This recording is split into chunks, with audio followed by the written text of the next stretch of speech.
c'est une méthodologie qui est facilement transposable aux nouvelles maladies qui pourraient arriver.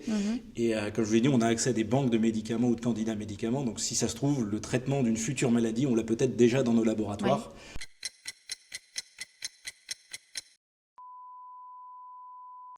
Bienvenue dans ce nouveau 10 minutes de PrEV, les capsules des printemps de la PrEV qui vous informent pour mieux agir sur notre santé et notre environnement. En 10 minutes, nous prenons le temps d'explorer un sujet pour bien vous informer et mieux comprendre. Aujourd'hui, nous accueillons Audrey et Alexandre qui nous parleront de la tuberculose. Saviez-vous que 10 millions de personnes dans le monde tombent malades de la tuberculose chaque année, faisant de cette maladie l'une des plus meurtrières ? En 2023, l'OMS estimait à 1,25 million le nombre de décès dus à la tuberculose malgré l'existence du BCG. Par ailleurs, la multiplication des pandémies au XXIe siècle est en partie liée à la déforestation, à la dégradation des écosystèmes favorisant les zoonoses comme le SARS-CoV-2. Autrement dit, le virus responsable de la maladie du Covid-19.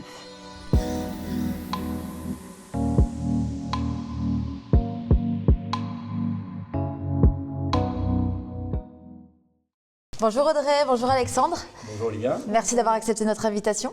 Merci. Avec plaisir. Avant de rentrer dans le vif du sujet, peut-être que vous pouvez vous présenter brièvement et nous dire sur quoi vous travaillez en ce moment. Oui, bonjour à tous. Moi, je m'appelle Audrey Taricone et je suis ingénieure d'études au Centre d'infection et d'immunité de Lille. Et je travaille actuellement dans l'infrastructure ViroCrypt qui a été créée par le CNRS suite à la pandémie de Covid-19. Et qui est un consortium de biologistes, virologistes, équipes de recherche, mais aussi de plateformes technologiques de criblage de molécules. Et l'objectif principal de cette infrastructure, c'est d'identifier des candidats médicaments qu'on appelle des antiviraux dans le cas des virus, pour répondre rapidement à l'émergence de futurs virus pathogènes qui peuvent conduire à des crises sanitaires mondiales. Et moi, mon rôle dans tout ça, ça va être de développer et de mettre en place des tests de criblage sur différentes familles de virus. D'accord. C'est très clair. Et donc, moi, je m'appelle Alexandre Deput, je suis ingénieur d'études également comme Audrey au Centre d'infection et d'immunité de Lille. Moi, je travaille dans une équipe dont la thématique principale est la tuberculose. Et mon travail, en fait, c'est d'apporter mon expertise sur le criblage aux étudiants et aux chercheurs de l'équipe. Dans le but, également, de trouver de nouveaux médicaments ou de nouvelles thérapies contre la tuberculose. D'accord, merci pour cette présentation et ces explications sur vos travaux de recherche actuels. Si on va sur une approche scientifique, qu'est-ce que le criblage de médicaments? Est-ce que vous pouvez nous expliquer en quoi consiste le criblage de candidats médicaments et pourquoi est-ce que c'est une approche qui est essentielle?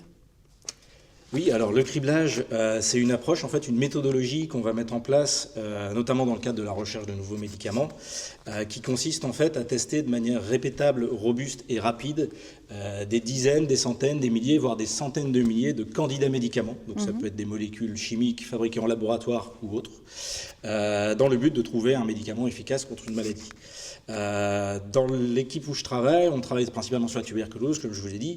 Donc il faut savoir que la tuberculose, même si c'est une maladie qui est assez ancienne, on la connaît depuis des milliers d'années, ça reste un enjeu de santé publique majeur. L'OMS a d'ailleurs fait des statistiques et en 2023, on avait plus de 10 millions de nouveaux cas de tuberculose dans le monde, menant à plus de 1,5 million de décès. Donc c'est une maladie sur laquelle la recherche est encore très active. Alors on sait qu'il existe des médicaments, il existe aussi un vaccin, c'est le BCG qui a notamment été mis en place ici à Lille. Mais certaines populations n'ont pas accès à ce vaccin ou la protection n'est pas parfaite, comme malheureusement tous les vaccins. Et les traitements qui existent, même s'ils sont efficaces, présentent de nombreux désavantages. On parle de traitements qui peuvent s'étaler sur de nombreux mois, on parle de dizaines de milliers de comprimés à prendre. Et souvent, ces molécules ont des effets secondaires qui peuvent être assez gênants pour le malade. Donc, on est toujours dans la recherche de nouveaux médicaments, de nouvelles approches thérapeutiques qui permettraient d'augmenter l'arsenal à notre disposition, en fait. Et donc, le criblage tel qu'on le met en œuvre ici au laboratoire, ça consiste à utiliser de la microscopie. Donc, on va prendre des images à haute résolution de cellules qui sont infectées par la tuberculose dans mon cas ou par les virus comme Audrey pourra vous en parler. Et donc au laboratoire en fait on utilise ce genre de consommables. Donc c'est ce qu'on appelle une plaque, une microplaque. Je ne sais pas si tu le vois bien, mais en gros c'est un morceau de plastique qui contient à peu près 400 alvéoles individualisées qu'on appelle des puits. Et notre méthode de travail en fait c'est qu'on va mettre dans chacun des puits des cellules, les mêmes cellules partout. On va ensuite ajouter l'agent pathogène, donc la bactérie, le virus qu'on veut tester. Et dans chacun des puits, on va venir ajouter un candidat médicament différent. D'accord. On va laisser le tout incuber pendant quelques temps et ensuite on va venir avec un microscope prendre des images des cellules. Et à partir de ces images, on va pouvoir calculer si les bactéries sont encore là ou pas dans le puits, si les cellules sont en bon état. Et donc on va pouvoir déterminer l'effet du candidat médicament qu'on aura rajouté aux cellules infectées. D'accord. Le but du jeu est de trouver un médicament qui permet soit de tuer les bactéries, dans ce cas-là on ne les verra plus dans le puits, ou de limiter leur croissance. Dans tous les cas, le fait de limiter la croissance de la bactérie va nous aider à juguler la maladie. D'accord. On va aussi pouvoir, grâce à cette approche de microscopie, à partir d'images, voir si le composé est toxique pour les cellules, à quelle dose il est efficace. Et toutes ces informations, en fait, ça nous permet de développer des candidats médicaments qui peuvent ensuite être encore optimisés avec l'aide des collègues chimistes dans le laboratoire de chimie. Et donc, jusqu'à combien de molécules vous pouvez tester sur cet appareil? Alors, sur une plaque comme ça, on va avoir à peu près 400 puits différents, donc jusqu'à 400 tests. Il faut savoir qu'au sein de l'Institut Pasteur de Lille, on a ce qu'on appelle des chimiothèques, qui sont des banques de molécules chimiques. Oui. Et dans le laboratoire d'une unité sur le campus, on a jusqu'à 100 000 médicaments différents, 100 000 molécules chimiques différentes, candidats médicaments qu'on peut tester. Donc ça représente plusieurs centaines de plaques de ce type-là. D'accord. Et c'est l'intérêt du criblage, c'est qu'avec l'aide de l'automatisation de laboratoire et de machines automatisées et robotisées, on peut tester tous ces médicaments en un espace de temps très court. D'accord. Voilà. Donc c'est comme ça qu'on met en place le criblage dans l'équipe dans laquelle je travaille. D'accord. Merci, c'est très clair. Et si on va sur le sujet de la santé environnementale, quel lien est-ce que vous établissez entre votre travail et la santé environnementale? Je pense qu'aujourd'hui, il est très important de mettre en place des infrastructures telles que Virocrypt, puisque depuis le siècle, le 21e siècle, on constate que le nombre de pandémies a fortement augmenté. Et ça s'explique en partie par l'émergence de virus zoonotiques, qui sont des virus qui se transmettent d'un animal réservoir à l'homme. Et un exemple qui est d'ailleurs très connu, c'est le SARS-CoV-2, et dont l'animal réservoir identifié est la chauve-souris. D'accord.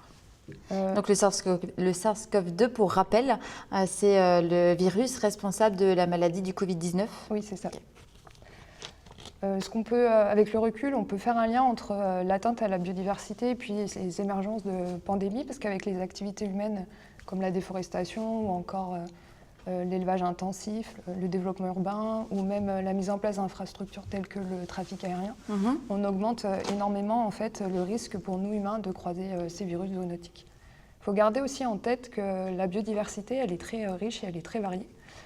Et en fait, elle sert un peu de bouclier pour nous humains et pour faire face à ces virus zoonotiques, puisque dans la nature, on trouve des animaux dits réservoirs, donc qui sont contaminables et qui peuvent transmettre ces agents pathogènes.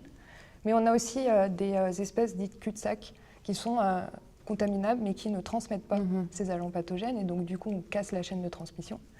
Et il y a aussi des prédateurs qui eux vont réguler en fait ces espèces réservoirs et donc limiter la propagation de ces agents pathogènes.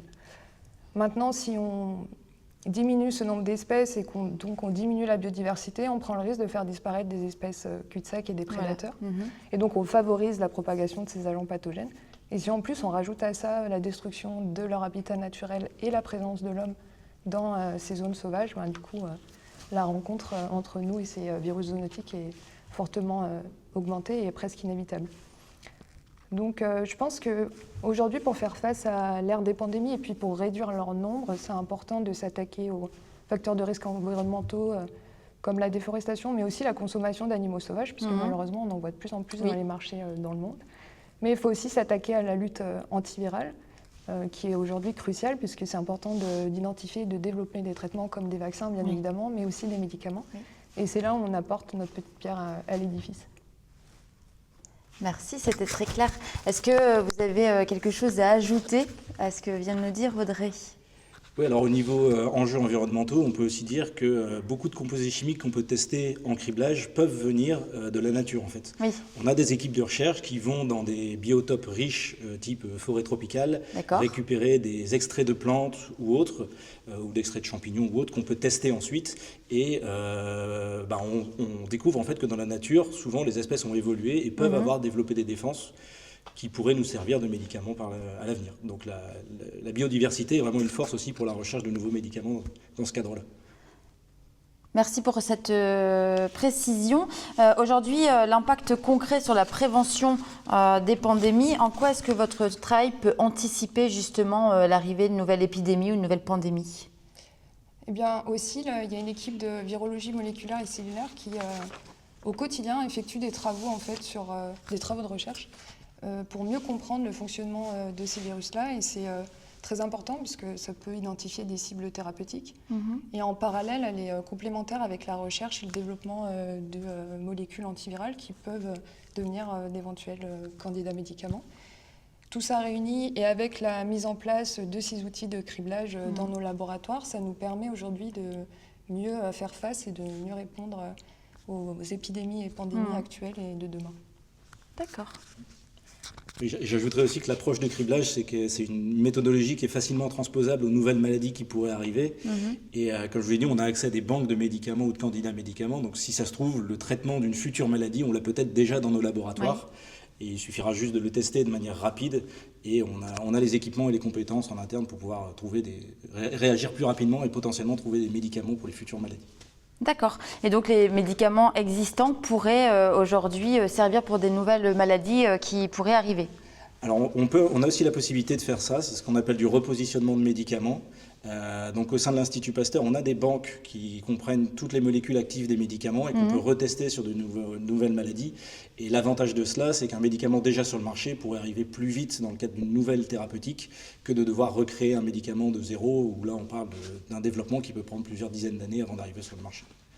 D'accord, bien merci, c'était très clair. On voit, pour conclure, toute l'importance de continuer de chercher, de rechercher pour pouvoir anticiper et répondre à de nouvelles crises sanitaires.